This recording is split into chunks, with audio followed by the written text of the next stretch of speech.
Welcome to another installment of Tempo Storm's Hearthstone deck introduction series, featuring Combo Dragon Priest.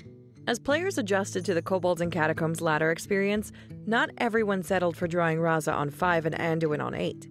The return of Control Warlock presented a unique challenge to the competitive community, where players struggled to find an answer to both Highlander Priest and the explosive Warlock package of Defile, Possessed Lackey, Dark Pact, and Void Lord. Then the 2018 HCT year began last month, and with it, an answer. Combo Dragon Priest achieved a number 2 legend finish by Asmodai in December, and an early number 1 legend in January by Windello. Both unique takes on the deck proved the combo archetype had both the flexibility and results to be a powerful deck for the latter. A month later, and the deck has been refined even further to RB8647's combo-oriented list, reaching the highest ranks of legend on 2 different servers. In the new meta after patch 10.2, Combo Dragon Priest has only shone brighter, demonstrating its resilience in the changing landscape. Let's take a look at what makes this deck work so well for the latter. Combo Dragon Priest has been one of the most complex decks to pilot in Hearthstone for the past month. Our primary win condition is to lethal your opponent with a minion buffed by Divine Spirits and Inner Fire. Even then, the deck has a surprising range of options that give experienced players a variety of responses to secure a win condition. The success of this archetype can be owed to 3 elements. Shadow Visions gives the deck great consistency in finding the tools it needs to complete the combo. Playing so few spells, you're more likely to find the pieces you need the later the game goes.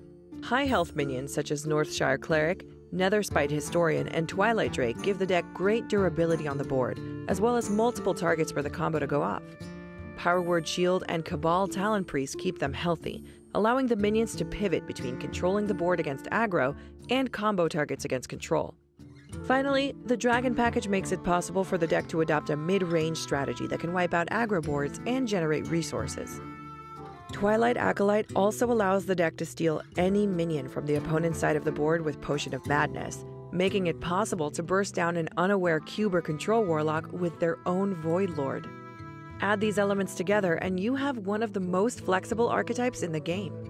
While your strategy is centered on Divine Spirit and Inner Fire combo, the deck is also able to grind out aggro and outvalue mid-range archetypes. Mulliganing for a strong curve that can maintain your board presence is key to getting your combo off, but reading the local meta will help you figure out whether your opponent is playing aggro or control. For example, Paladins will almost always be playing Murlocs in the patch 10.2 meta. On the other hand, whether your opponents will opt for aggro or Jade Druid will depend on what is popular at the time. Be sure to check out our meta snapshot on February 14th to get an edge over the competition.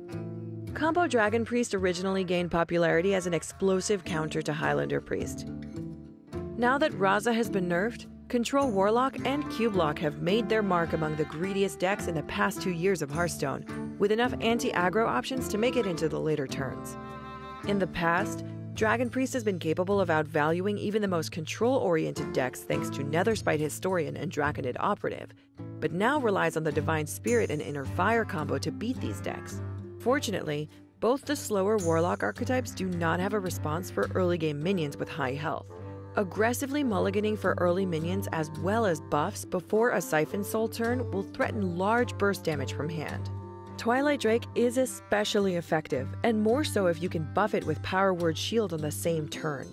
This will force your opponent to consider spending their early game reducing their health by whatever means necessary, rather than tapping, or will otherwise rely on you not having damage to finish them off by turn 5. Even if you're unable to piece together the combo, setting up more high health minions and generating resources from Draconid Operative allows the deck to apply great pressure in the mid-game, with a board that's resilient to Defile and Hellfire.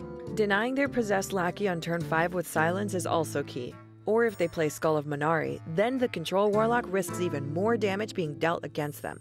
Set up a board that can do so, and this will slow down their game plan enough for you to set up the last pieces of your combo.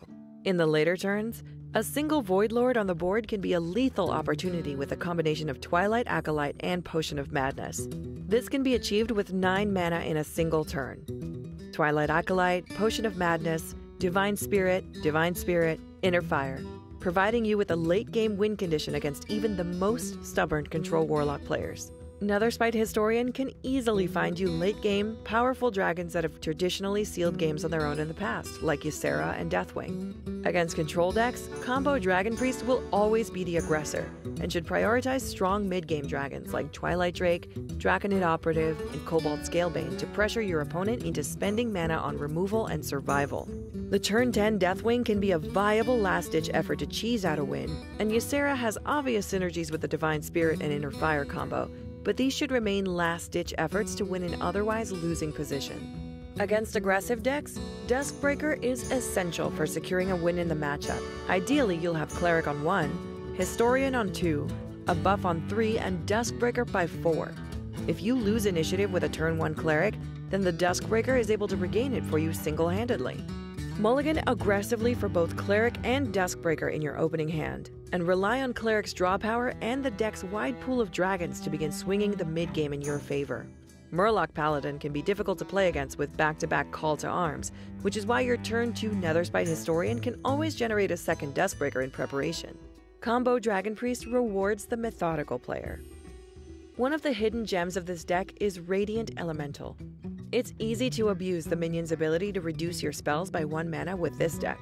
While securing a 2/5 body on turn 2 in combination with Power Word Shield, it can also threaten 20 damage with double Divine Spirit and Inner Fire by turn 3, or turn 2 if you start with Coin. With little to no hand removal options for most decks in the current meta before turn 3, this is a serious threat, and a solid combination to keep against aggro or control. However, we would not recommend banking on this strategy by sacrificing Duskbreaker and either a Netherspite Historian or second Dragon while mulliganing against an aggro deck. Greed can definitely punish these decks' chances against aggro and mid-range decks. The deck already shines in these matchups and should be piloted with patience in mind.